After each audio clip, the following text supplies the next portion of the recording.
This article was first published on October 7, 2025, on the Stone Transparency blog. All research conducted for this article was captured with the Stone Transparency system. Links to the original article and the research that supports it can be found below this video. Mohamed Morsi would have stopped this genocide and prevented October 7. لن يكون لهم أبدا سلطان على أهل غزة. لن نترك غزة وحدها. لن نترك غزة وحدها. They will never have dominion over the people of Gaza. We will not abandon Gaza. We will not abandon Gaza. President Mohamed Morsi of Egypt in 2012 during the Israeli bombing of Gaza. If we want to condemn this world in which the innocent are massacred before our eyes, we are obliged to at least try and imagine a better one. It need not be perfect, just good enough at least to preclude the slaughter and barbarity we have all been forced to watch for the last 2 years. This exercise in alternative history, like any other, requires a POD, or point of departure, where the imagined reality diverges from our own. The nearest convincing point of departure I can imagine is back in 2013, at the beginning of Obama's second term, when his administration very clearly greenlit a coup, removing Mohamed Morsi, the only elected president in Egypt's 7,000-year history, from power. Obama released a statement in the days immediately following the coup saying his administration was, quote, deeply concerned by the decision of the Egyptian armed forces to remove President Morsi and suspend the Egyptian constitution, and calling for the transfer of, quote, full authority back to a democratically elected civilian government as soon as possible, end quote. The key word here is a, as in a civilian government, not the civilian government. The other key word is coup, which is absent from the statement and subsequent White House communications. This is to get around the so-called Leahy law, which calls for the suspension of all aid to militaries involved in coups against democratically elected governments. Instead, there was, starting in October, a partial suspension of some cash payments, about $260 million, and major weapons systems like fighter jets. 6 months later, in April of 2014, when the entire Islamic opposition, more or less, was in jail, along with many others, when hundreds of protesters, likely more than 1,000, had been killed in massacres, and no progress had been made towards any kind of civilian leadership, they announced the shipment of 10 Apache helicopters, because terrorism. Then in 2015, once all hope was clearly dead, they resumed full service. At no stage was intelligence cooperation, the flow of parts for existing vehicles, or the crucial officer training program interrupted. So aid was suspended, except for anything they actually needed. That's what really happened, but what if, we might dare to wonder, what if the wind had blown a different way, or with different vigor that evening in Washington, causing the scent of a tomcat to waft through the leaves in the branches of a particular tree, causing a flock of birds to take flight, causing their wings to catch the afternoon sunlight in the sky outside the White House window, filling Obama's mighty heart with just a little more hope and love, enough for him to decide, hey, you know what? Let's not murder all those people. Let's give this Arab democracy thing a hecking try. In this timeline, Morsi was able to enact his mandate and govern, to hold the parliamentary elections that were scheduled for later that year. Morsi had wanted to hold them in April, 2 months before the coup, but the old regime's courts blocked that. In this timeline where the Muslim Brotherhood, the most important national liberation movement in the Arab world, had been able to enact their mandate and to complete the transition to democracy, neither the October 7 attacks or the subsequent genocide would have been allowed to occur, because a democratic Egypt would not have permitted either to occur. For an idea of what might have happened, we can look at the 8 days, not 2 years, in the 2012 conflict in Gaza. The Times of Israel published a piece at the time which included the following passage. Egypt's first freely elected President Morsi also handled the Gaza conflict in a way starkly contrasting with his predecessor, longtime authoritarian leader Hosni Mubarak, who was toppled nearly 2 years ago. An ally of Israel and deeply opposed to Hamas, Mubarak's regime helped Israel blockade Gaza after Hamas seized the territory in 2007. When Israel and Hamas last went to war in 2008, Mubarak was accused by critics of secretly supporting Israel's ground initiative. During that offensive, far bloodier than the past weeks, Mubarak kept the sole border passenger crossing between Egypt and Gaza mostly shut, preventing some of the more seriously wounded Palestinians from receiving treatment in Egyptian hospitals. Mubarak's regime was also wary of any deals that would legitimize Hamas's rule in Gaza. Mubarak feared that a strong Hamas would embolden the Islamists at home, particularly his nemesis, the Brotherhood. Morsi has not completely thrown open the crossing, as Hamas would like, but during the past week, Egypt let in wounded Palestinians and bolstered Hamas with waves of delegations entering Gaza to show their support. from Egyptian activists to the foreign ministers of Turkey, Qatar, Algeria, Sudan, and others. Morsi also dispatched his prime minister to Gaza soon after the hostilities began on a heavily symbolic visit. A photograph of a tearful Hisham Kandil kissing the lifeless body of a Palestinian child was splashed across the front page of every Cairo newspaper. It is entirely possible that this is what doomed him and Egyptian democracy. That at this stage, less than 6 months into his 4-year term, the US foreign policy and intelligence establishment had decided that neither could be tolerated. But not all blame lies in the imperial metropole. A brief history of Arab Kemalism. To understand the urban, western-facing elite of the Arab world, it is necessary to understand the example of Kemalism. After leading resistance to the Allied occupation, Kemal Ataturk aggressively moved to westernize and Europeanize Turkey. Drawing on the Enlightenment-born nationalist ideologies that had been mobilized against the Ottomans themselves by Serbs and others, and against backwards religious authorities all across Europe, these changes included switching from an Arabic script for writing Turkish to a Latin one. Secularism in the Arab world, following this example, is a primarily right-wing nationalist phenomenon. It's guys with very clean-shaven chins and Saddam moustaches selling books near Tahrir Square, including Arabic copies of Mein Kampf on prominent display. This reform effort was, as many have pointed out, superficial in its focus but profound in its brutality. There were deadly serious fights, literally, people were executed, over stuff like what kinds of hats people could wear. The most extreme version of this Western aping fascism might be the explicitly Nazi-inspired Phalange, Lebanese Maronites who famously committed, with Israeli assistance, the Sabra and Shatila massacre. But the same political gestures were present in the Nasser through Mubarak era National Democratic Party of Egypt. It is this secular stream that produced the so-called Hezb al-Kanaba, or the Party of the Couch, who stayed home during the 18 days of the revolution that toppled Mubarak. A similar cohort provided Ahmed Shafiq, undeniably a falul, meaning Mubarak-era regime stooge or remnant, who was Morsi's opponent in the final round of the election, with the majority of his 12.3 million votes versus Morsi's 13.2 million. It is this secular stream which participated in the anti-Morsi pro-coup protests in 2013, culminating in the June 30 protests led by the group Tamarod, meaning rebel, which was later revealed to be funded by the United Arab Emirates and acting in coordination with the brutally repressive Egyptian intelligence services. It is this secular stream that still controlled the military, and perhaps more crucially, the judiciary, after the Brotherhood and their Islamist allies won the parliamentary and presidential elections. The liberal seculars, like Alaa Abdel Fattah, who was recently pardoned and released from prison after 6 years, are a minority within this minority, and a tiny one. The smart ones among them at least know this perfectly well, and knew back then too. I remember distinctly my conversation with the Egypt editor of a trendy left-wing online magazine, who was visibly shocked, insulted even, that I cared about the Carter Institute's tick of approval. He preferred the vaguer term of a renegotiation of the social contract to anything so crass and obvious and Western as free and fair elections. As Norman Finkelstein said closer to the time, it was a question of whether or not you respected 1, the principles of democracy, and 2, the votes of poor Muslim people.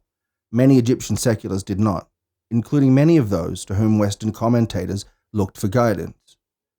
Consider the following tweet from Egyptian novelist of global acclaim, Alaa al-Aswani. If the Brotherhood agreed to hold a referendum on 2 conditions, first, that illiterate voters be excluded, and second, that anyone who buys votes with oil and sugar be punished with imprisonment, would they accept it or not? Secular, westernizing actors in Egyptian politics were scared not that the Brotherhood would cancel elections, but that they would hold them. They feared the electoral strength of the Brotherhood and the other Islamists who had long-standing charitable wings, active in villages across the country, where the secular presence was often at or near zero. I say near zero because Bassem Youssef, for example, does have an Egyptian audience as well as a Western one, and might have been on the TV, even, briefly, after the coup. It's worth looking at the first show he did following the Rabaa massacre. It aired in January of 2014. At about 30 minutes in, he can be seen performing a musical number to the tune of Old MacDonald Had a Farm, during which, in a perfectly Orwellian inversion, he suggests that any member of the Brotherhood is a traitor and a coward, and that the movement was funded by the Americans. Elsewhere in the song, he sings, "Sisi fucked them, the Brotherhood." The term is literally split, but colloquially used in a way similar to fucked.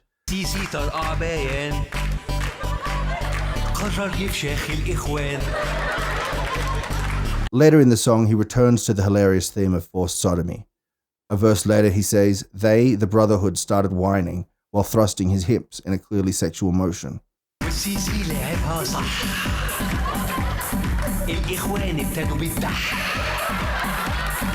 One of the other words that features in the song is legitimacy, which was a key term Morsi returned to in his speeches throughout the days before the coup, reminding people, reminding history, that he was the one with a mandate from the people. The seculars were sick of hearing it. Go ahead and ask them. Fuck your legitimacy, they said.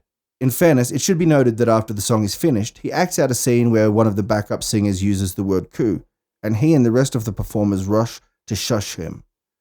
This implies some kind of development between his broadcast and his tweets at the time of the coup, like this one, now deleted, which explicitly said it was hashtag not a coup, and blamed the Muslim Brotherhood's leadership for the violence committed by the military against their supporters. MB leadership sending its youths to die at Army HQ to victimize themselves against the world. Blood for publicity. Cheap. Still undeleted is the following tweet, where he points out the inconsistency of the US media, who were fine with ignoring Hamas's election win, but seem to be taking the Muslim Brotherhood's win seriously. America calling this a coup, which is fine, but has no problem that US boycotted a Dem-elected Hamas gov. What kind of democracy you like? His problem in the tweet above is not that the US actively invalidated Hamas's 2005 election win, but that they are failing to do so to the Muslim Brotherhood with sufficient enthusiasm. At no stage has he or any of his fellow travelers seriously grappled with their failures, their betrayals in the intervening years. Not even in 2019, when after years in prison without proper medical treatment, Morsi died, probably in court during his sham trial. We don't know precisely. He collapsed in the soundproof glass cage which holds defendants, but the trial went on around him after that for some time, on the basis that he was pretending. He was eventually taken to a hospital and declared dead. As far as I am aware, this triggered no expressions of regret or remorse. The silence was just as deafening a few months later when Morsi's son, who had prominently laid the blame for Morsi's death at the feet of the regime, died, apparently from a heart attack, at the age of 25. His lawyers would later claim he had been poisoned. Coincidentally, Yusuf will appear today, 7 October 2025, on Egyptian TV for the first time in 11 years. Perhaps he will surprise us. I am not holding my breath. We need to revisit this because until we understand what happened in Egypt, we cannot understand what is happening today in the Arab world or beyond, and especially not the countries on its borders.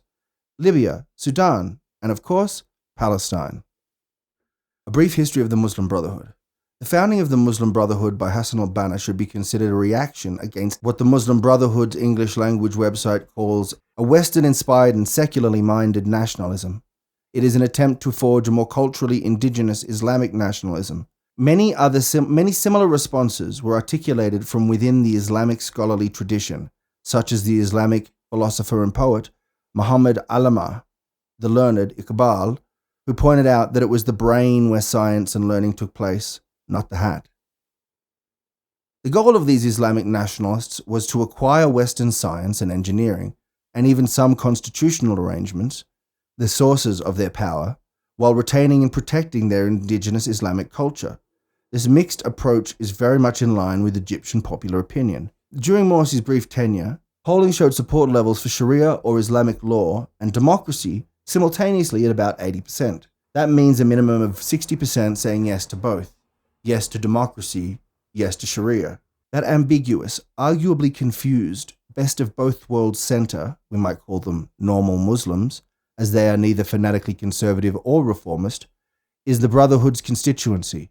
Their biggest electoral challenges were not seculars, but those further to the religious right. Hizb al-Nur, the Party of the Light. The Salafi fundamentalist party were the second biggest group in Egypt's parliament, not the secular forces, which were themselves then further divided into authoritarian and liberal seculars, with the authoritarians being the stronger faction. The Brotherhood was not the Islamic stream, but the Egyptian version of a sensible center. They similarly represent a moderate centrist view on the use of violence. They supported and participated in violence, including in killing senior Egyptian collaborators with the occupiers during the British occupation of Egypt, and sent fighters to Palestine to oppose the Zionists in 1948. but forswore and ceased all violence following the British withdrawal in 1954. But not all Islamists agreed. Over the course of the 50s and early 60s, a dissenting current emerged. Those, like Sayyid Qutb, who felt that the Brotherhood were too willing to compromise and too quick to withdraw from violent struggle. These thinkers can be seen as reacting against the Brotherhood in much the same way as the Brotherhood has reacted against the secular nationalists, turning even more sharply away from assimilation into a Western world and legal order. This debate within political Islam between the non-violent path of democratic participation and the jihadi path of violence has raged ever since. In other parts of the Arab world, such as Palestine and Syria, these two strains have often coexisted within a single organization, such as the Syrian Muslim Brotherhood and Hamas. But in Egypt, the largest and most sophisticated intellectual ecosystem in the Arab world, these strains find distinct organizational expression. One strain runs clearly from Qutb down through the Egyptian cleric and al-Qaeda mastermind Ayman al-Zawahiri and September 11. The other runs from al-Banna, and before him Muhammad Abdo, down to Morsi and his victory in the elections. At no point in the history of this intra-Islamic debate did the non-violent path look stronger than in the immediate aftermath of Morsi's historic victory, when Morsi saw his approval rating skyrocket to a historic high of 79%. The idea that political Islam and democracy were compatible seemed manifestly true. Over the months of obstructionism, crisis, and constant anti-Morsi coverage by establishment media, this approval rating dropped as low as 32% by the one-year mark. So an exaggerated version of the standard honeymoon followed by disillusionment dynamic many elected leaders go through. Then the coup happened, and the pathway for peaceful democratic process in Egypt and in Palestine was cut off. A democratic Egypt could have provided, and was seen by many as providing, a central pole, holding up the roof of the tent and creating space for other democratic polities to emerge, and a central stabilizing figure for this new order to coalesce around. With that pathway closed, the desperate young men of the Arab world were left with an increasingly stark choice between capitulation and violence. 2 years ago, Hamas fighters chose not to capitulate. In the 2 years since then, Israel has collectively punished the people of Gaza for this choice, while advancing its long-term goals of genocide and expansion. And, with the Brotherhood all dead or in jail, rather than governing Egypt as they should be, there has been nobody to stop the slaughter.